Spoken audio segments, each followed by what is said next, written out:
दोस्तों, डर और रहस्य की दुनिया में आपका स्वागत है। यहाँ हर कहानी के साथ आपका दिल तेजी से धड़केगा। तो तैयार हो जाइए, क्योंकि असली खौफ यहीं से शुरू होता है।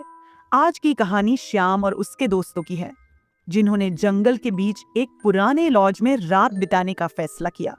लेकिन उन्होंने लॉज के केयरटेकर की एक जरूरी चेतावनी को नजरअंदाज कर दिया। उन्हें क्या पता था कि उनकी ये भूल उन्हें एक ऐसी खौफनाक सच्चाई के करीब ले जाएगी जिसे वे कभी भूल नहीं पाएंगे। तो चलिए आज की कहानी शुरू करते हैं।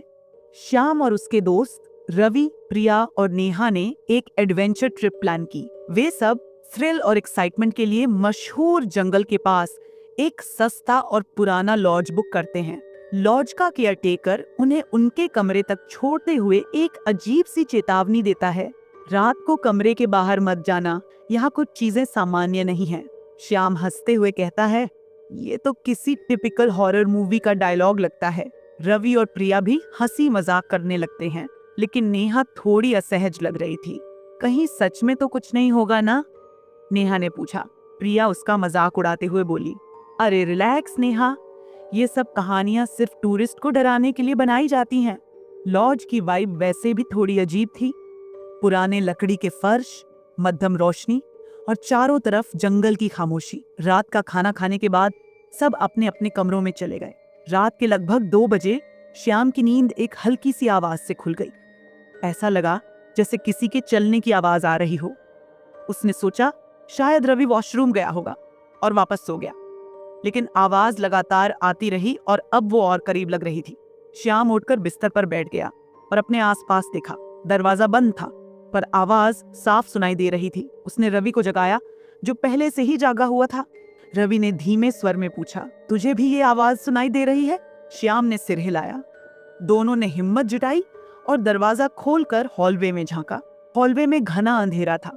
सिर्फ एक बल्ब की मध्यम रोशनी एक कोने में टिमटिमा रही थी, लेकिन आवाज अब और तेज हो गई थी, जैसे कोई नंगे पैर चल रहा हो। उन्होंने देखा कि एक औरत सफेद साड़ी पहने हुए धीरे धीरे पीछे की ओर चल रही थी। रवि ने कहा, शायद स्टाफ होगा, लेकिन तभी श्याम ने गौर किया और धीरे से बोला, उसके पैर देख। रवि ने ध्यान से देखा और पाया कि उसके पैर उल्टे थे। दोनों के रगों में एक ठंडी लहर दौड़ गई।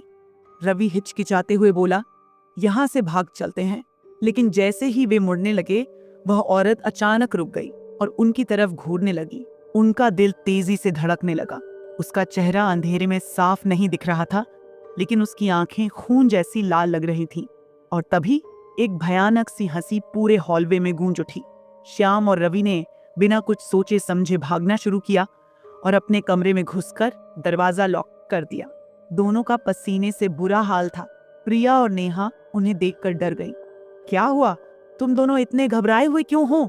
श्याम ने थोड़े टूटी फूटी बातों में सारी बात बताई। नेहा रोने लगी और बोली, मैं कह रही थी ना, ये जगह अजीब है। रवि ने उन्हें शांत कराने की कोशिश की, लेकिन उनके खुद के डर की झलक उनकी आवाज में साफ सुनाई दे रही थी।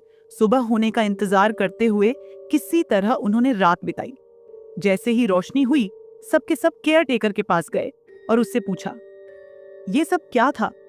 केयरटेकर ने पहले कुछ छुपाने की कोशिश की, लेकिन फिर बोला, 10 साल पहले एक औरत यहाँ अपने पति के साथ रहती थी। एक रात दोनों का किसी बात पर झगड़ा हुआ और उसके पति ने उसे मार डाला। उसकी लाश यहीं हॉलवे में मिली थी। तब से लोग कहते हैं कि रात को उसकी आत्मा यहाँ भटकती है। ये सुनकर उनका गुस्सा और डर दोनों बढ़ गया। बिना समय गवाए उन्होंने अपना सामान उठाया और लॉज छोड़ दिया। श्याम और उसके दोस्तों को समझ आ गया था कि हर कहानी मजाक नहीं होती। कभी कभी सच में कुछ चीजें उनका पीछा करती हैं। उस दिन के बाद उन्होंने कभी किसी सस्ते लॉज में ठहरने का जोखिम नहीं उठाया। तो दोस्तों, ये थी हमारी आज की कहानी। मुझे उम्मीद है कि आपको कहानी पसंद आई होगी, और अगर आपने अभी तक चैनल को सब्सक्राइब नहीं किया है तो कृपया चैनल को सब्सक्राइब करें। तो चलो दोस्तों, मिलते हैं अगली वीडियो में एक नई डरावनी कहानी के साथ।